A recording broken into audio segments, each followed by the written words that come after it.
제가 본문 말씀 요한복음 2장 23절로부터 3장 8절 말씀 받들어 읽겠습니다.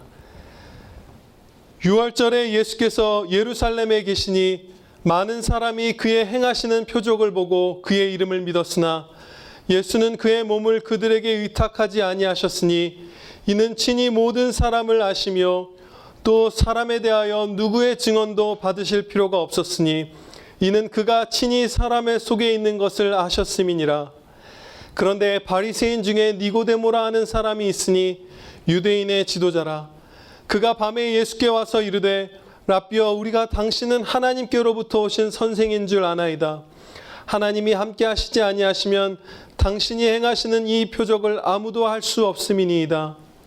예수께서 대답하여 이르시되 진실로 진실로 너에게 이르노니 사람이 거듭나지 아니하면 하나님의 나라를 볼 수 없느니라. 니고데모가 이르되 사람이 늙으면 어떻게 날 수 있사옵나이까? 두 번째 모태에 들어갔다가 날 수 있사옵나이까? 예수께서 대답하시되 진실로 진실로 너에게 이르노니 사람이 물과 성령으로 나지 아니하면 하나님의 나라에 들어갈 수 없느니라. 육으로 난 것은 육이요 영으로 난 것은 영이니 내가 너에게 거듭나야 하겠다 하는 말을 놀랍게 여기지 말라. 바람이 임의로 불매 네가 그 소리는 들어도 어디서 와서 어디로 가는지 알지 못하나니 성령으로 난 사람도 다 그러하니라. 아멘. 본문 말씀 요한복음 2장 23절로부터 3장 8절 말씀, 거듭나지 아니하면 하나님의 나라를 볼 수 없느니라는 제목으로 선포하도록 하겠습니다. 6월절에 예수님께서 예루살렘에서 많은 표적을 행하셨습니다.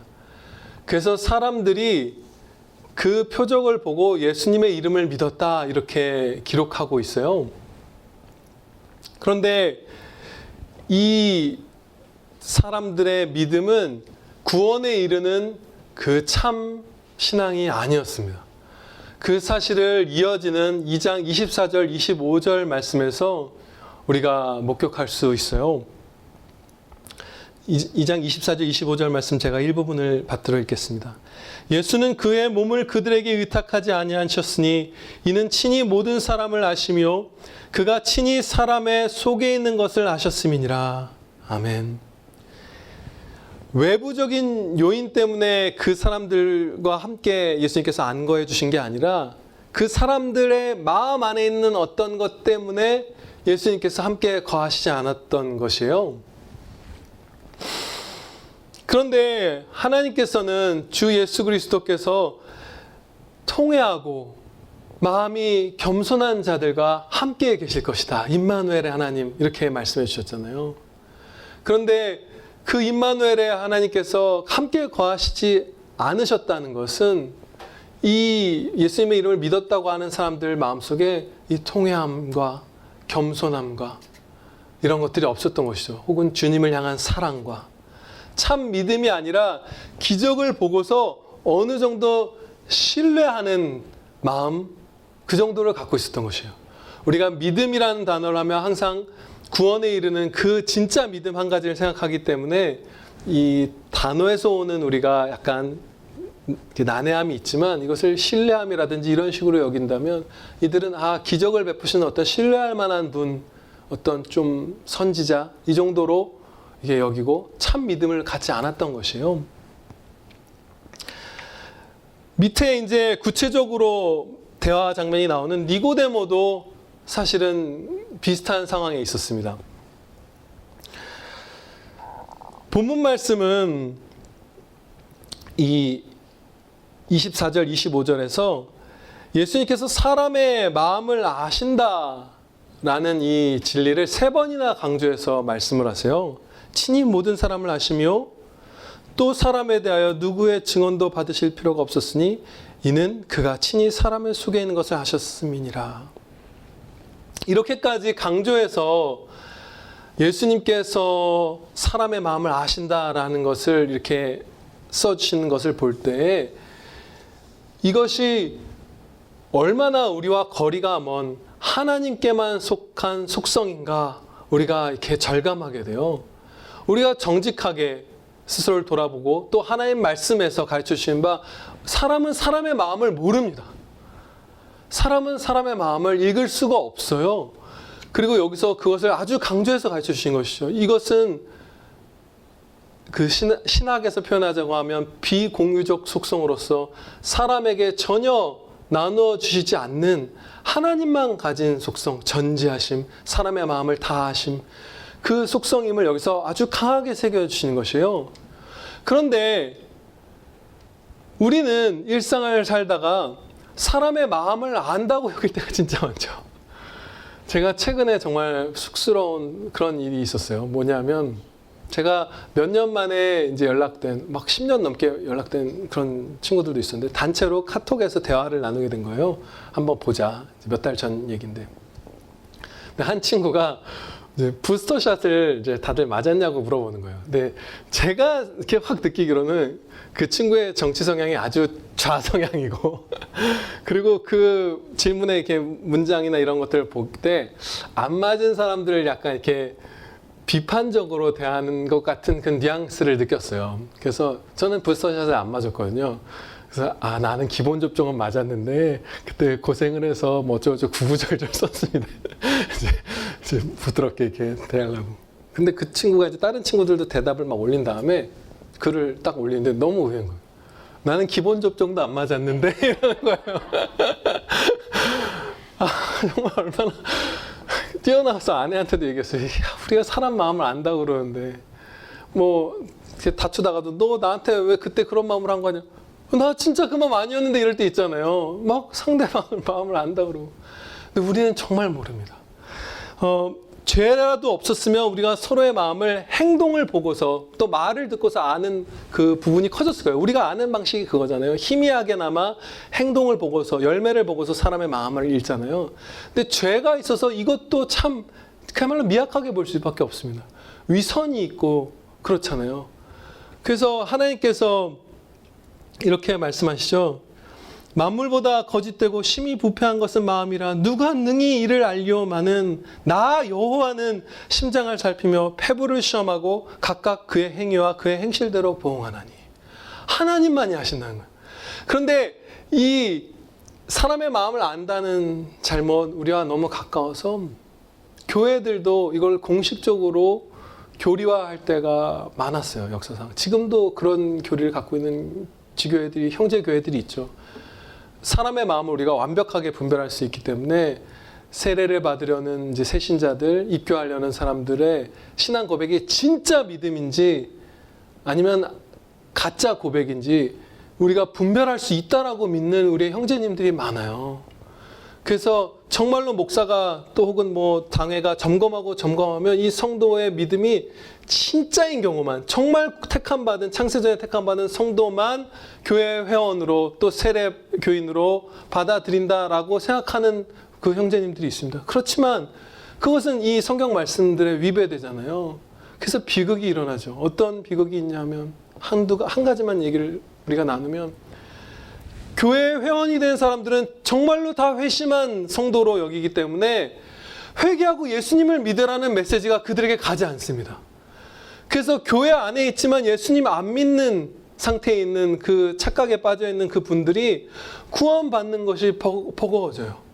물론 하나님께서는 택하신 자들 끝까지 붙으시겠지만 그 메시지 복음 자체를 듣기가 어려운 상태에 이르르죠. 아무튼 우리는 사람의 마음을 읽지 못합니다. 주님께 속해 있습니다. 3장 1절부터 계속해서 이제 니고데모의 사건이 이어집니다. 그는 바리새인이며 유대인의 지도자였다 이렇게 말씀하는데요. 유대인의 지도자라 함은 사내들인 공회의 회원을 뜻해요. 이제 영적인 어떤 그런 지도자죠. 당연히 니고데모는 구약 성경을 아주 많이 열심히 배운 사람이었고 그 평균적인 수준만 됐다 하더라도 바리새인이니까 굉장했겠죠. 바울이 바리새인이었으니까 원래. 그리고 삶에서 철저하게 율법을 지키는 아주 심히 종교적인 사람이었어요. 그것은 이 정보에서 확실히 우리가 알 수 있는 것이죠. 그러니까 요즘으로 예를 들면 주일 오전 예배, 오후 예배 드리고 수요 기도에 참여하고 금요 철야 참여하고 새벽 기도 나오고 신학 박사학위까지 가진 사람인 거예요. 그런데 그것이 구원에 아무런 도움이 되지 않는다. 오늘 말씀에서 그것을 가르쳐 주시는 것이에요.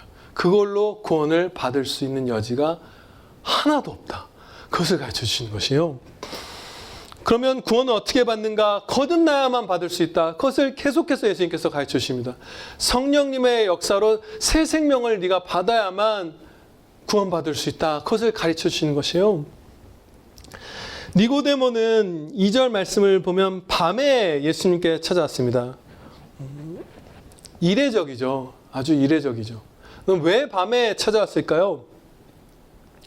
첫째로 예수님을 미워하는 유대인들을 두려워했던 것이에요. 예수님 미워하는 사람들이 많았으니까 이미. 그리고 두 번째로는 자기 자신의 지금 삶에서 하나도 잃어버리고 싶지 않았던 것이에요. 예수님을 낮에 찾아뵈므로써 명예에 흠집이 간다든지 사회적 신뢰도에 흠집이 간다든지 지위가 낮아진다든지 공회 회원에서 쫓겨난다든지 어떤 것도 주님을 섬기기 위해서 잃어버리기 원치 않았던 것이에요. 이 사람이. 그래서 밤에 몰래 예수님께 찾아왔습니다.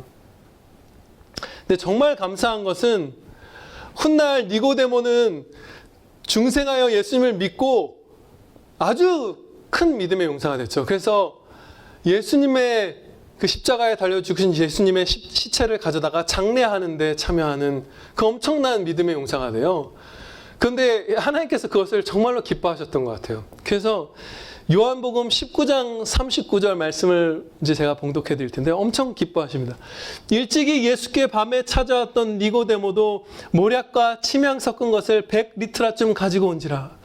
과거와 대조해서 지금 당연히 꾸짖는 게 아니죠. 과거에 일했던 니고데모 내 아들이 이제 그 향료 들고 당당하게 원수들 앞에 가로질러서 나를 장례 지내러 왔다.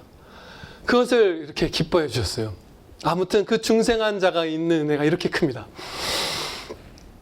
니고데모는 예수님이 하나님께서 보내신 선생님이다 이렇게 믿었어요. 참 합당한 판단이었습니다. 그 판단의 근거는 예수님이 행하신 기적들, 그 표적들이 하나님께서 함께 하시지 않으면 도무지 해낼 수 없는 너무나 엄청난 것이기 때문에 논리적으로 반드시 이것은 하나님이 보내신 분일 수밖에 없다. 이렇게 생각했던 것이에요. 그렇지만 이 합당한 판단으로도 구원에 이를 수는 없었어요. 이것도 합당한 판단이고 신뢰가 있었지만 주님을 향한 신뢰는 아무리 많아도 부족함이 없죠. 다 좋은 것이죠. 믿으면 믿을수록. 그렇지만 멸망할 자신을 주님께 의탁하는 마음도 없었고 주님을 갈망하고 사랑하는 마음도 없었고 그 존재를 회개하는 그 애통해하는 회개도 니고데모에게 없었어요. 하나님께서 보내신 분이구나 라는 것을 신뢰하는 정도에 아직 머물러 있었던 것이에요. 하나님께서는 우리를 이제 보실 때 하나님을 향한 사랑을 찾으신다는 것을 성경에서 이렇게 가르쳐 주십니다. 너희의 하나님 여호와께서 너희가 마음을 다하고 뜻을 다하여 너희의 하나님 여호와를 사랑하는 여부를 알려하사 너희를 시험하심이니라. 예. 예수님을 하나님이 보내신 어떤 위대한 선생님으로 아느냐? 이것 찾지 않으시고 그야말로 새 생명을 가진 자로서 하나님의 자녀가 돼서 하나님을 사랑하는가? 그것을 점검하신다고 말씀을 해요.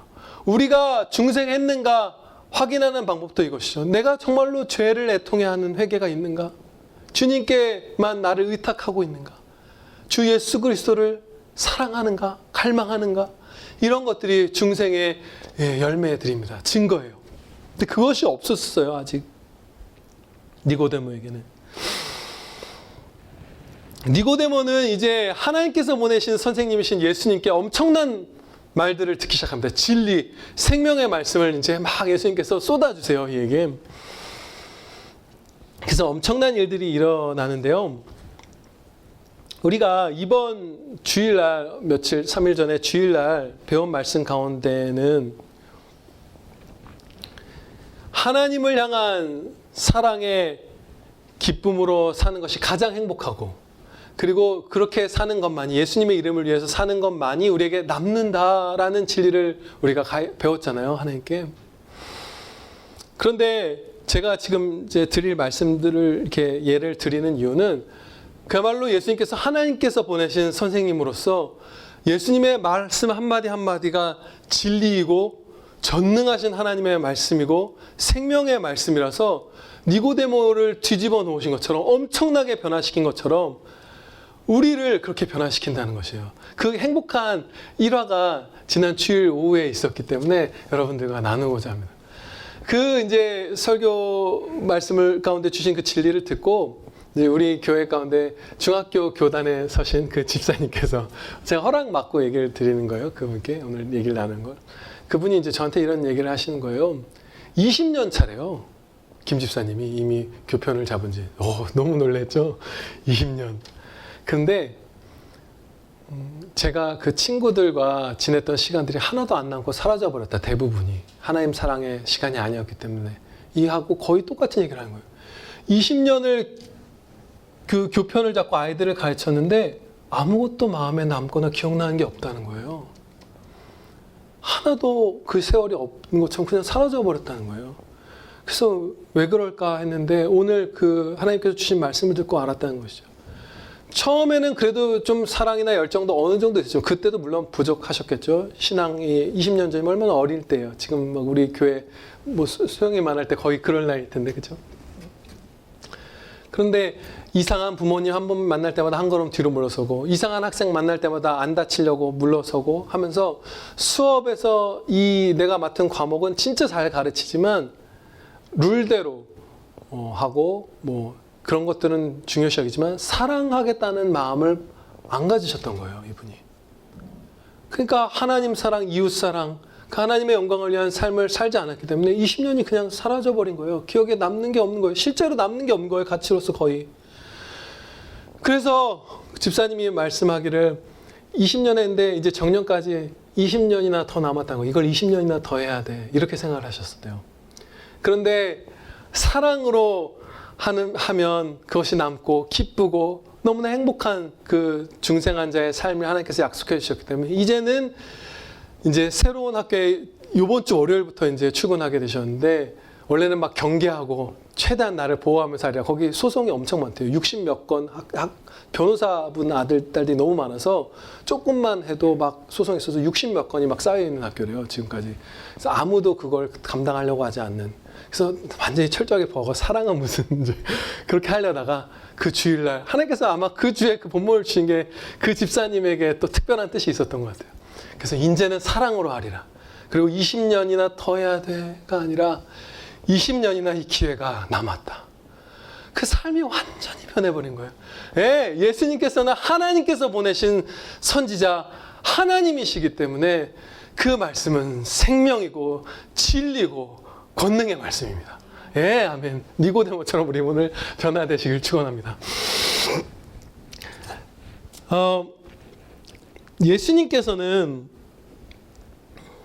니고데모에게 거듭나야만 하나님 나라를 볼 수 있다, 이렇게 계속해서 말씀하고 계시죠. 이 거듭남이란 성령님의 역사로 우리의 영혼이 새 생명으로 태어나는 것이에요.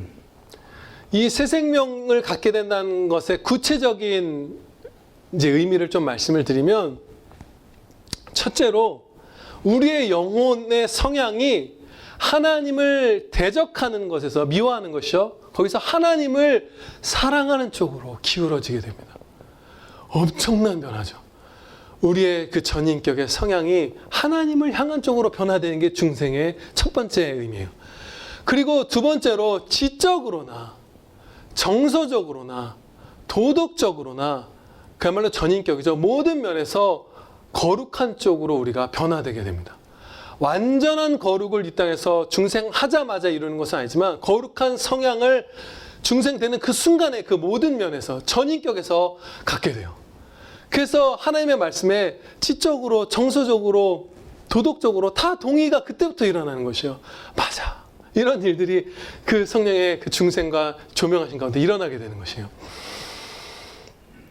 들으신 바대로 거듭난 영혼은 거듭나기 이전의 영혼과 성향이 정반대입니다.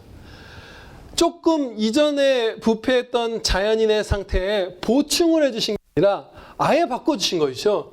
그래서 우리 삶도 그 김 집사님의 삶이 완전히 정반대로 뒤집어진 것처럼 삶의 목표나 가치관이나 의지하는 바나 이 모든 것들을 개선하는 게 아니라 처음부터 다 바꿔서 시작해야 합니다.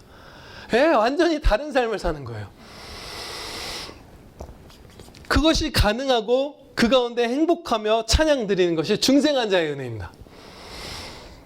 니고데모는 아직까지는 중생을 오해하고 있었어요. 이 말씀이 진행되는 가운데, 주님의 말씀을 듣는 가운데. 그래서 두 번째 모태에 들어갔다가 날 수 있사옵나이까? 이렇게 여쭈면서 이 교만한 태도는 아니었을 것 같아요. 그죠? 니고데모의 태도를 보면.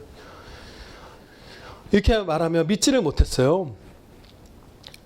육적인 사람은 영적인 것을 분별하지 못하는 법인 것이죠. 아직 중생하지 않았던 것 같아요. 이 시점조차, 이 말을 뱉는 이 순간에 뭔가 분별을 못하고 있어요. 몸이 다시 태어나는 것? 이 정도로만 생각하는 거예요. 어떤 영혼의 그 새 생명 이런 개념을 구약에 얼마나 많이 나와 있겠어요, 그게. 근데 그 구약 박사가 이거를 못 받아들이는 거예요. 아직 새 생명이 없기 때문에. 니고데모가 언제 거듭나게 되었는지 우리는 그 시점을 정확하게 결코 알 수 없습니다. 예수님과 이 오늘의 이 대화 가운데 거듭났을 수도 있고 더 후에 거듭났을 수도 있어요. 그런데 다만 이 4절까지 두 번째 모태에 들어갔다 날 수 있습니까? 라고 하는 때까지는 적어도 중생한 것 같진 않아 보여요. 그런 아직 타락한 자연인의 상태에 머물러 있는 니고데모를 예수님께서 어떻게 대우해 주시는가에 지금 우리가 주목해야 할 것입니다. 예수님께서는 지금 아직 중생하지 않은 이 니고데모의 마음을 중생케 하시려고 혹은 중생한 다음까지 그 지금 오늘의 교훈이 남아있게 해주시려고 정말로 간절하게 니고데모에게 한 말씀 한 말씀을 찍어서 말씀하셨어요. 3절 말씀입니다. 니고데모의 질문에 처음 말씀하실 때 진실로 너에게 이르노니. 예수님께서 가장 중요한 말씀들을 하실 때 주시는 말씀이잖아요. 그리고 니고데모의 답변을 한번 4절에서 듣고 또 다시 말씀을 시작하실 때 똑같이 말씀합니다. 진실로 너에게 이르노니. 그리고 니고데모가 다시 여쭙죠. 그러고 나서 다시 10절, 11절의 그 말씀을 또 시작할 때 11절에서 진실로 너에게 이르노니. 말씀을 하실 때마다 니고데모에게 집중해. 얘야 집중해. 이걸 지금 니고데모가 중생하지 못했다 하더라도 그 말씀이 남아있어서 언젠가 성령님께서 역사하셔서 새 생명을 주셨을 때 확 그 말씀이 피어나도록 그야말로 애끓는 사랑으로 그게 새겨준 거예요. 아니면 이때 중생케 해주셨을지도 몰라요. 이것은 예수님의 완전한 그 사랑을 목격한 사랑의 영광이 막 빛나는 그 행복한 장면이면서 또한 우리가 전도할 때 어떻게 해야 되는지의 완전한 본이기도 합니다.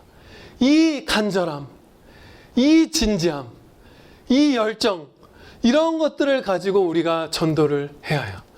그 예전에 그 얘기를 말씀 들었던 것이 생각나요. 우리 월러 목사님께서 누님에게 전도할 때 무릎을 꿇고 누님께 간절히 전도했대요. 그때 성령께서 역사해 주셨어요.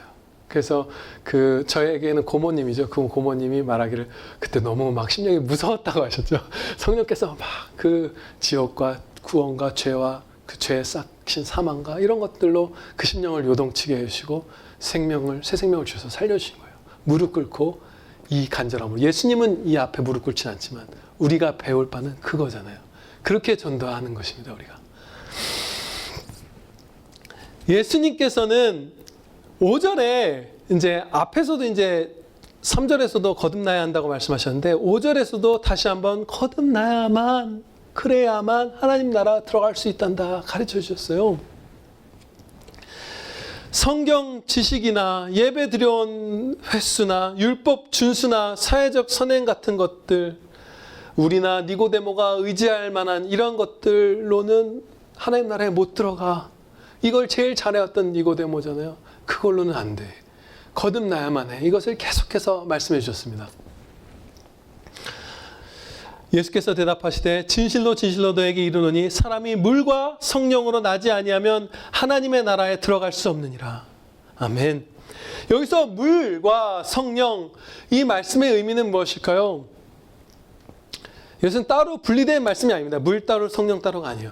성령님과 불, 이렇게 기록된 다른 성경의 말씀이 성령님께서 불처럼 역사하시는 것을 의미하는 것이었던 것처럼, 물과 성령이라 하면 성령님께서 이 물의 특성으로 비유될 만한 어떤 사역이 이 중생에 있다, 이런 의미예요. 물처럼 역사하시는 성령님의 사역.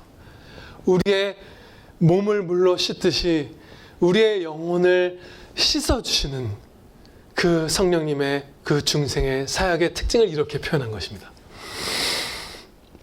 또 물이 나타내는 두 번째 특징은 이런 것이 있겠죠. 씻어주시는 것이 첫 번째라면, 두 번째로 메마른 영혼의 생기와 부드러움과 시원함을 주시는 것이 이 성령님의 중생 사역이다, 이렇게 우리가 알 수 있습니다. 그 막 행복함, 그 막 마음이 부드러워지는 것들, 해갈되는 그 기쁨, 이것들이 이 중생에 있는 것이에요. 예수님, 이 중생되고 예수님을 처음 믿을 때 우리의 정말 그 갈증이 다 해소되는 것 같은 것을 느끼죠, 많은 분들이.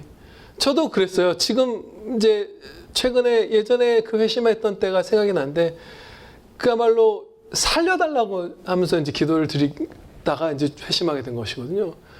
죽을 것 같았으니까 살려달라고 했는데 주님께서 새 생명 주시고 만져주실 때 사는 것 같더라고요. 네, 정말 시원한 영혼의 생수를 막, 생명수를 먹는 그 기쁨, 그것을 이제 이렇게 표현한 것입니다. 물과 성령. 예수님께서는 이 거듭남의 필요성을 더 강하게 새겨주시기를 6절에서 육으로 난 것은 육이요 영으로 난 것은 영이니라, 이렇게 말씀하셨습니다. 육이란 자연인간이죠. 부패한 인간, 그냥 자연인 상태.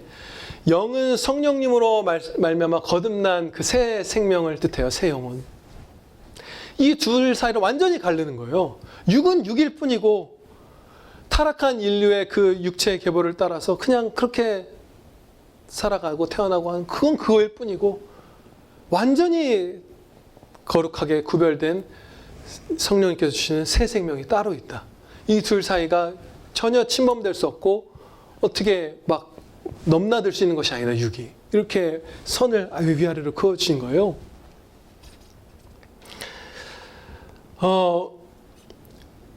자연인의 상태로는, 자연인의 노력으로는 구원에 이르를 수 없다라는 것을 못 박으신 거예요. 수많은 이 부분에서 혼탁함이 있잖아요. 여러 교리들, 여러 이단들, 그것에 완전히 못을 박아주신 거예요. 육은 육으로 끝날 뿐이고, 성령이 주신 그 영은 끝까지 영원한 생명으로 나아간다, 영적 생명으로. 그것을 가르쳐 주시는 것이요. 그래서 육의 상태인 사람들은 이 진리를 받아들일 때 이상하게 반응합니다. 아까 니고데모도 어머니 뱃속에 어떻게 다시 들어왔다 태어날 수 있을까요? 정말 말도 안 되게 받아들인 거잖아요. 지금 새 생명을 가진 우리 저와 여러분이 받아들이기에는 정말 엉뚱한 말을 한 거잖아요. 수가성 여인도 그랬습니다. 이렇게 말했어요. 주여, 이런 물을 내게 주사 목마르지도 않고 또 여기 물 길러 오지도 않게 하옵소서. 네, 우물가에 나와서 떠먹는 진짜 그냥 그 물로 생각한 거예요. 주님의 생명수가 흐르는 것을. 육은 육일 뿐이에요. 그 여인도 중생케 된 다음에서야 그 의미를 깨닫게 되는 것이죠. 넘을 수 없는 벽이, 거룩함의 그 무한한 간극이 있는 것이에요. 그래서 은혜로만 우리가 구원받습니다. 네. 예수님께서는 중생을 잘 믿지 못하고 있는 니고데모에게 바람의 비유를 들어서 이제 진리를 깨닫게 해주고 계세요. 깨닫게 해주신 것이죠. 아까 이제 우리가 살펴봤던 니고데모의 4절의 말, 어떻게 두 번째 모태에 들어갔다 날 수 있겠습니까? 그럴 수 있습니까? 이걸 물은 것은 이제 못 믿으면서 묻는 거죠. 못 믿겠습니다 한 거죠. 중생의 원리, 중생의 방법 이런 것들 내가 전혀 모르겠고 이렇게 파악이 안 되는데 그래서 진짜 못 믿겠습니다 이러는 거예요. 그런 태도가 깔려 있는 것이에요. 도대체 어떤 방법으로 이런 말이 들어있잖아요. 이 마음속에는. 거듭난다고 하셨는데 도대체 어떻게 어떤 원리로 그걸 하신다는 말씀입니까? 그거 전혀 저는 이해가 안 되고 파악이 안 되고 그래서 믿을 수가 없습니다라고 지금 하는 마음이 깔려 있는 것이에요. 그런데 그것에 대한 답으로서 이 바람에 대한 얘기를 이제 8절부터 주십니다. 7절에서 이어지죠. 놀랍게 여기지 말라. 네가 일상에서 체험하는 바도 마찬가지다 이런 거예요. 네가 바람이 부는 거 멀리서 바람 소리가 확 들릴 때 소리 듣지만 그 바람이 어디서 와서 어디 방향으로 불고 있고 어디로 다시 돌아나가고 하는 거 네가 하나라도 볼 수 있느냐? 그냥 바람이 부는구나 하는 소리만 들을 뿐이지 너는 그것의 그 구체적인 움직임도 어디서 와서 어디로 가는 그 방향성도 바람이 어떻게 그렇게 발생하는지 뭐 기압차로 발생한다 뭐 이런 거대한 틀은 어느 정도 우리가 알 수 있겠지만 그 세부적으로 여기서 바람이 살짝 불기도 하고 갑자기 확 불기도 하고 이불로 불었다 저불로 불었다 잔디밭에 누워있으면 막 머리 일로 날렸다 절로 날렸다 하잖아요. 우리 인간 지금도 모르잖아요. 2000년이 흐른 다음에도. 네가 아무것도 그 원리 방식 아무것도 모르지 않느냐. 그렇지만 바람이 분다는 거 알고 당연히 납득하고 살지 않느냐. 성령님의 역사도 마찬가지다 라고 가르쳐 주신 거예요. 모르지 네가 당연히 설명해 준다고 우리가 알까요? 천국에서는 혹시 어느 정도 알 수 있는 우리의 지혜가 생길까요? 모르죠. 어떻게 우리의 새 생명을 우리에게 주신지 모르지만 너 볼 수 있지 않니? 우리도 볼 수 있죠. 새 생명 우리 안에 생긴 거 우리도 느끼죠. 우리가 목격하고 다른 사람에게서 그 열매를 목격하잖아요. 그럼 믿는 것이다. 믿으면 보리라. 예, 그것을 지금 가르쳐 주시는 것이에요. 근데 생각해 보면 정말로 우리는 사실 신비죠. 성령님의 신비인데 납득하지 못하고 이런 것 자체가 우리의 사실 어두움입니다. 모든 면에서. 우리 성도가 된 다음에도 어떤 하나님의 말씀들을 이렇게 못 믿고 할 때가 있잖아요. 그 신비들을. 이게 참 우리의 어두움이에요. 어리석음이고 죄악됨이죠. 왜냐하면 세상 우리 주변이 하나님의 피조세계가 인간이 이해할 수 없는 그 불가해한 신비로 가득 차 있어요. 예를 들면 스펄전 목사님은 이런 예를 들어요. 우리가 밥을 먹는 게 어떻게 우리의 막 이런 걸 만들잖아요. 머리카락, 손톱, 막 근육, 세포 이런 것들 쫙 만들죠. 근데 그거에서 어느 정도 알죠. 뭐 단백질 먹으면 무슨 과정을 거쳐서 뭐가 되죠. 근데 정말로 그 핵심은 스펄전 목사님 이후로 한 200년 지났겠네요. 현대 과학자들도 하나도 모르죠. 아주 단순한 생명조차도 연구실에다가 음식 갖다 놓고 연구 도구 뭐 1조 원어치를 갖다 놔도 정말 한 점의 현미경으로 볼 수 있는 생명도 만들어내지 못하잖아요. 그 물을 주면 나무가 자라는 거, 밥을 먹이면 아기가 키가 크는 거, 뭐 이런 원리인가 봐. 관찰해서 어느 정도 알았다고 생각하지만 사실은 핵심은 완전한 비밀의 상자에 있어요. 아예 몰라요, 우리가. 그런데 납득하면서 살잖아요. 그것을 바람의 예로서 지금 가르쳐 주시는 것이에요. 그런 거다. 그냥 믿어라. 그리고 또 여기에는 성령님의 사역의 그 절대적인 자유, 우리가 통제하고 우리가 막 이렇게 그럴 수 없는 그 자유함, 그 하나님의 그런 것들을 나타내고 있죠. 그런데 그렇다고 이 자유하심이 무질서함은 결코 아닙니다. 예, 성령님께서 바람이 이리 불었다 저리 불었다 하듯이 무질서하게 역사하신다는 것은 결단코 아니에요. 질서의 하나님이시라고 말씀하셨고 언약의 하나님이시기 때문에 철저하게 약속을 지키시면서 질서 있게 성령님께서 사역하시죠. 무질서와는 완전히 별개의 얘기예요. 무한한 그냥 간격된 별개의 얘기인데 그렇지만 성령님께서는 자유롭게 역사하십니다. 이것을 제가 강조해야만 하는 이유는 교회사 가운데요. 오늘날까지 많은 우리의 형제들이 성령님을 사람이 그 사역을 통제할 수 있다는 식으로 교만한 마음을 품었던 게 많기 때문이에요. 부흥의 이런 전조 증상들이 있었고 이런 과정이 있었으면 그거 그대로 하면 성령의 부흥이 임하겠지. 이렇게 해서 시도했던 사람들, 대대적으로 운동한 사람들 많았고, 무슨 은사주의라든지 뭐 여러 가지에 이렇게 하면 너 방언 받을 거고, 사람이 주는 게 아니잖아요. 가게에 가서 물건을 사는 게 아니잖아요. 성령 하나님의 역사하심인데, 그렇게 그 자유를, 하나님의 자유를 우리가 어떻게 할 수 있다고 하는 그런 것들, 그런 오류에 우리가 빠집니다. 근데 사실은 그것을, 거기까지 우리가 나아가는 건 정말 많은 기회들을 거슬렀기 때문이에요. 왜냐하면요, 목사의 경우 성령님께서 얼마나 자유롭게 역사하시는지 정말 뼈저리게 느끼게 해주시기 때문이에요. 또 똑같은 그 설교에서 스펄저 목사님이 이런 얘기를 해요. 어떤 날은 목사가 성령님의 능력을 막 부어주셔서 성령님께서 막 말이 빨라지는데 내용이 명료해지고 막 힘이 차고 도우신 가운데 막 하면 성도분들이 막 감화를 많이 받고 하는데, 그 다음 날은 막 태만함이 느껴지고 감화력도 줄고 뭐가 안 되고 명료함이 떨어지고 말이 느려지고 둔해지고, 정말로 겪거든요. 얼마나 위로가 되는지 몰라요.